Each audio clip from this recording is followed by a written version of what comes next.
Hi, everybody. Juleka here. I'm the host and creator of How to Talk to Mommy and Papí About Anything. And I want to invite you to be on our show. If you're an adult and a child of immigrants from anywhere in the world, I'd love to talk to you about those conversations that are hard but necessary. Things about politics, dating, career, parenting. Seriously, no topic is off limits. Send us an email at hello@talktomommypapi.com and let's get you on the show.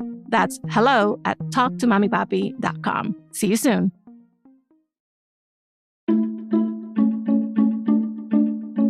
Hi, everybody. For some of us at LWC Studios, the holiday season means lots of family and lots of food. It also means plenty of opportunities for intercultural and intergenerational friction. You know, the stuff we talk about every week. It means all of that because in our families, food is so much more than what we eat. So, our team decided to do something really cool this year to help you and help us navigate through the festivities. It's our first ever food series. To make it extra fun, we asked our own team, who usually, live and hide behind the mic, to come forward and get in front of the mic to share some of the tensions that they've experienced around the holidays when it comes to food and family. Today, we start with our producer, Virginia. Virginia's Peruvian father is an enthusiastic self-made cook who loves eating and feeding his family. But as he gets older, Virginia has become concerned he's not eating as healthily as she thinks he should. Let's get into it. My name is Virginia Lora, and I am the producer of How to Talk to Mommy and Papí About Anything. Growing up, I called my parents Mamí y Papí. When I was a little kid, eating always felt like a chore. And my parents, they were very much about you have to finish everything on your plate before you get up. So I was the kid who was there when the table had been cleared, whatever plant we had as a centerpiece had been put back on the table. I do remember being a very picky eater and my parents always telling me why it was important to eat well and, be healthy and care for your body and the kind of things that were healthy to eat. I was 13 when I moved to the US. My family is from Peru. I grew up in Peru and I came to the US with my dad and my younger brother once my mom had passed away. And my dad had to learn to cook so he could feed his children. Whereas in Peru, we lived very close to family. And so I had a lot of aunts and even some uncles who like cooking. But in the US, I actually have really lovely memories of him trying things out. But also I do remember him throwing things away, because things got burnt or they just were terrible and him getting really sad and frustrated and stuff. He would do all this research and would read books and talk to people. And then there was YouTube. And so he's actually a really great cook now. I live in a multi-generational household. I live with my dad and my brother. I get to eat his food a lot and I cook alongside with him. So my dad and I cook together. It's a lot of meat and potatoes and rice and starch, not necessarily vegetables. He'll say he doesn't know how to do something. You're like, oh, Brussels sprouts, how do we make those again? And in my head, I'm like, but really, you taught yourself. Remember when you felt that way about chicken or anything else? I don't know. I feel sometimes a little annoyed. Are you pretending this is hard so that somebody else says, yes, I'll do it? And by somebody else, I mean me. So another big challenge that we have, and by we is because my dad and I sometimes take responsibility over this, is my aunt's eating habits. So my dad has a sister, and she's like a mother to me, and she doesn't eat well at all. And she doesn't like cooking. And so we've had so many conversations where she says, okay, now we're going to start eating. We're going to start an eating routine and I'm going to create a weekly menu. And then she just doesn't do it. Lazy is the word that she used. Flojera. Me da flojera. And so with my dad, we've decided, okay, the three of us are going to do this. And so we're all going to cook and we're going to, even though she doesn't live with us, we're going to incorporate her into our meal plan somehow, right? But it's never sustainable. My aunt is not the most open-minded person in terms of eating. Getting her to eat different things that she's not used to eating is very hard. And maybe that's what my parents went through with me as a kid. Unfortunately, I think because it's almost like every vegetable, even if it's not like a super obscure vegetable, is different, right? But they have both said we should be eating better. What can we do? The holidays are coming up. And so I have a big family and we all get together and we've started to talk about the menu. I have always had this idea that the holidays are like a beautiful opportunity where those of us who like to cook can like be creative and bring something to the table that people can try. And nobody in my family likes that idea. There's this resistance to experimenting rather than sticking to the tried and true dishes. The few times where I've executed that plan, this is why maybe I am the problem. I have done it with desserts. One day I discovered this recipe for a pavlova with all these berries on it, and I made it and it was wonderful. And now it's become like a tradition in my family. But again, there was fruit in it, so maybe that counts. But it was dessert. Since the pandemic, I've become more aware of how both my dad and my aunt are aging. That has made me more conscious about how they should be caring for themselves and how I should be caring for them. I feel like there is more that I should be doing. I'm Elian Saliga from LBIN, the Latino Business Action Network. And I'm Juleyka Lantigua, LBAN alum and founder of LWC Studios. We invite you to join us on Scale, the Latino Business Story, the first podcast from LBIN. On Scale, we speak with Latino business leaders who've grown their companies well beyond $1 million in annual revenue to 10, 100, $1 billion. And they come ready to tell us how they did it. We actually started with one employee, which was me. They reflect and get real about the game-changing business lessons along the way. Integrity is built over time, and your reputation is valuable, so I've never lost sight of that. Follow and subscribe to Scale, the Latino Business Story, anywhere you get your podcasts. And connect with LBAN on social at LBAN Strong.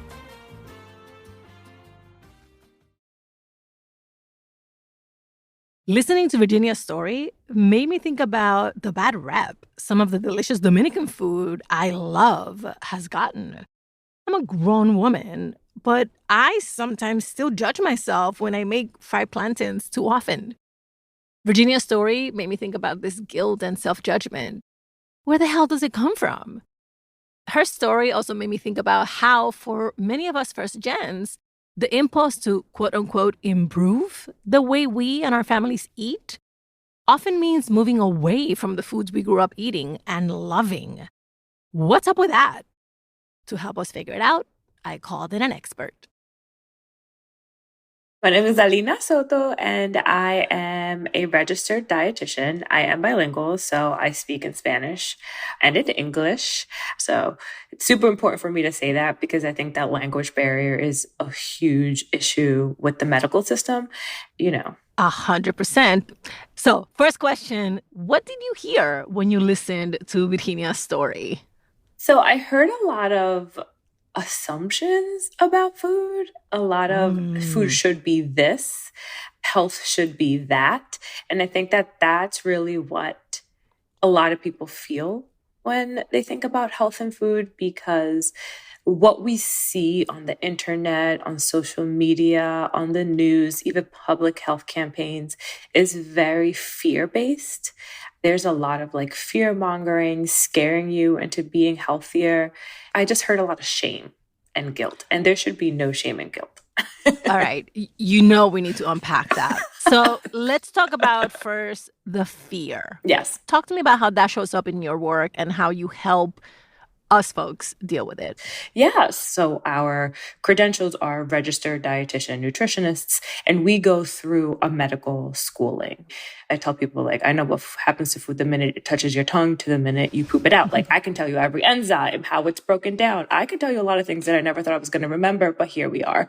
And then we have to sit for our board exam, which is our registration. And then that makes us a registered dietitian. And then we have to keep up with our credentials and education, just like a nurse, a doctor, a therapist, everybody in the medical field. So I wanted to say that first, because I think that a lot of people are getting information from people that do not have a medical background, and that causes more fear. Agree. And I often say, like, it takes someone to really be able to critically think, to really take apart the science that I learned, right? The science is science, but the textbooks, how they were written, 50, 60 years ago, did not take people like us into consideration, did not take our lifestyles, social determinants of health, which is a huge factor in our health, did not take into any of that. It's just very much like they eat fried foods, rice is bad, veggies are fried and there's not enough of them in there. And like, it's just a lot of like that stereotypical stuff that we hear and that a lot of people believe because it's perpetuated sometimes by our own people in the medical field.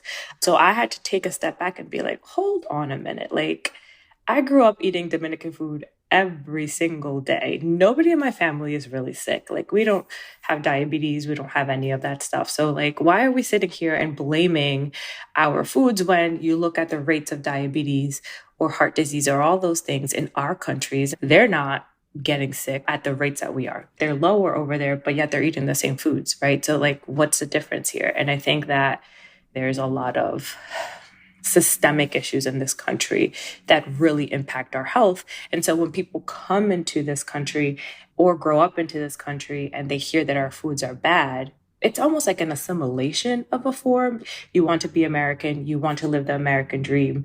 You want to eat like an American almost. But then we don't know how to do it because our foods don't fit that mold. How do we perpetuate these fears amongst ourselves and with our relatives, right? Because that's one of the things you said, that we also contribute to the fear mongering. I actually heard this very much from Virginia. It's you have to eat better. You have to be healthy. You have to do this. And the way that we perpetuate that when we're here in the United States is that we assume that we need to start eating like the broccoli, the kale. We need to change the veggies that we're eating. We need to healthify our dishes. We need to stop doing this and do that instead. And we're like completely changing our traditions and completely changing our dishes because we have an assumption that the foods that we grew up eating weren't good. So what should we actually do? The way that I try to educate is that I try to educate about the nutrition in our foods. Our foods have all the nutrition that we're supposed to be eating. So why do we have to change the recipe? Why do we have to add kale? Like, I have a post that went viral that's like, why kale doesn't belong in my pollo guisado? Like, it doesn't. Why are people doing this? You want to add veggies, add onions and peppers. Let's break down two things that I think are really embedded in stories like Virginia's and her family's, which is that the more Americanized, typically younger part of the family learns all of these things outside of the house. They start to put these things into practice. They feel better about themselves. And then lovingly, they want to create a way for their relatives to also, feel like, oh, I'm healthier, I'm doing something better. So how do we achieve that without alienating our relatives and then also without putting down traditions and culture that are, who we are? Yeah. I think the first question, that I ask people is it really healthy? Okay. Because again, a lot of what I heard was, my dad bought the books, taught himself on YouTube, consumed all this information. But was that information coming from people that looked like us? And if it was it embracing our culture or was it erasing our culture? I often think to myself, is it healthy? And I ask myself, or I ask you all, is it healthy? Because is it something that's sustainable? Like, if you're going to cut out sugar, or you're going to be trying to eat 25 grams of protein, or if you're going to be running 3 miles a day, which your knees were not meant to do, is that healthy? If you have to wake up every single day and take a shot of apple cider vinegar or down a cup of nasty celery juice, is that healthy? Right? Because these are all the things that people assume. The celery lobby's going to come after you. No, I love celery. And celery belongs in other places. It does not belong in a juice. What people assume is healthy is usually a fad. And it's something that's not sustainable. We have been conditioned, almost brainwashed, to believe that if you're not doing these things, that you're not trying to better yourself. And so therefore, you're inherently unhealthy. Whoa. Okay, I need a second.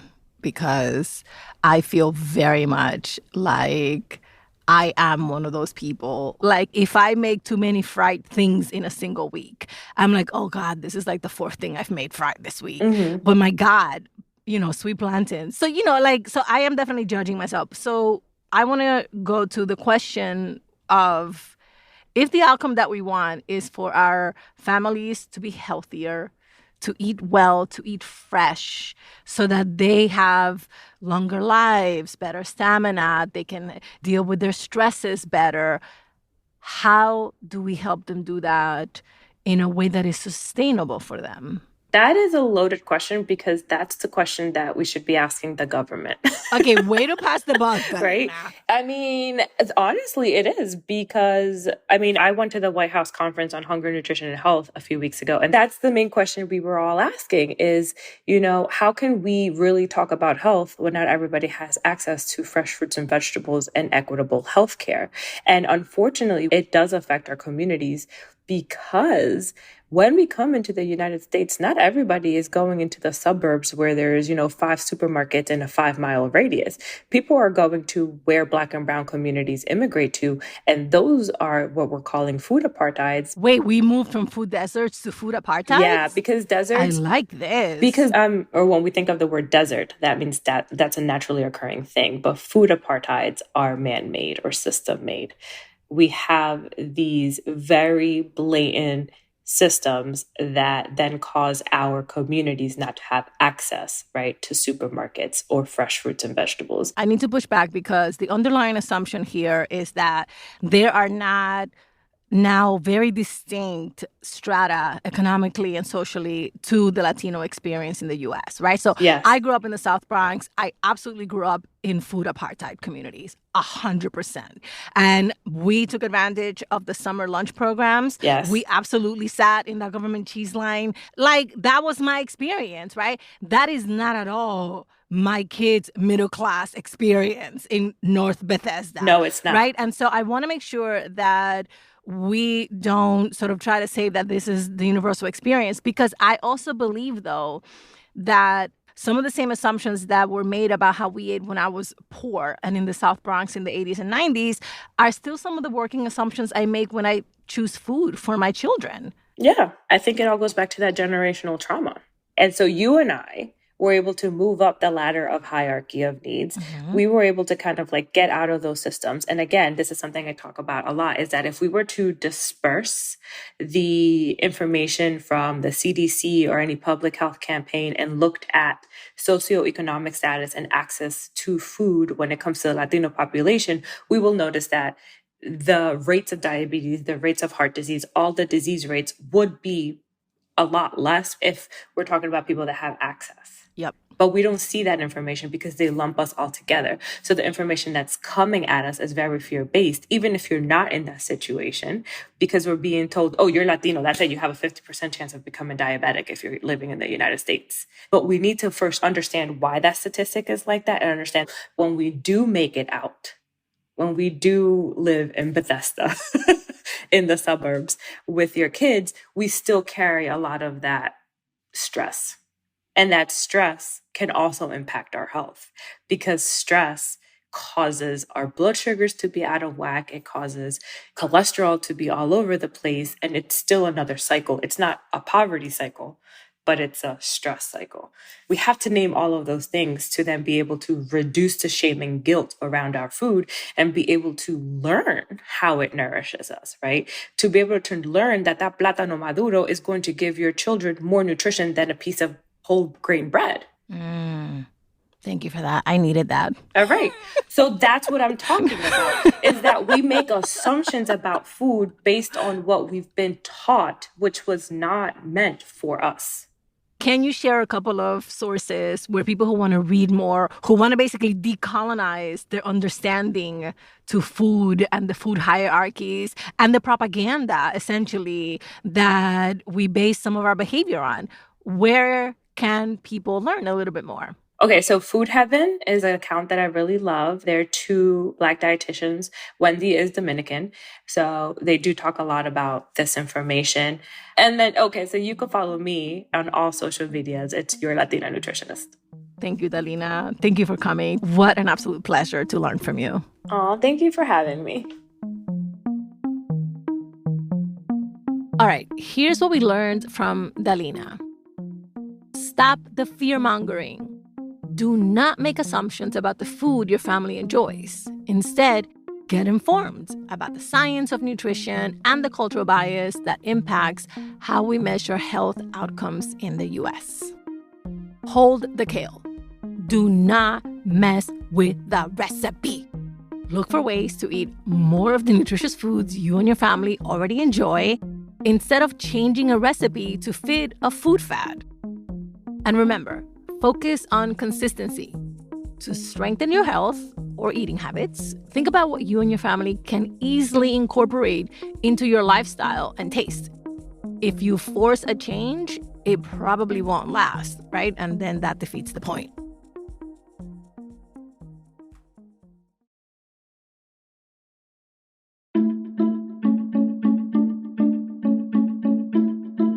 Thank you for listening and for sharing us.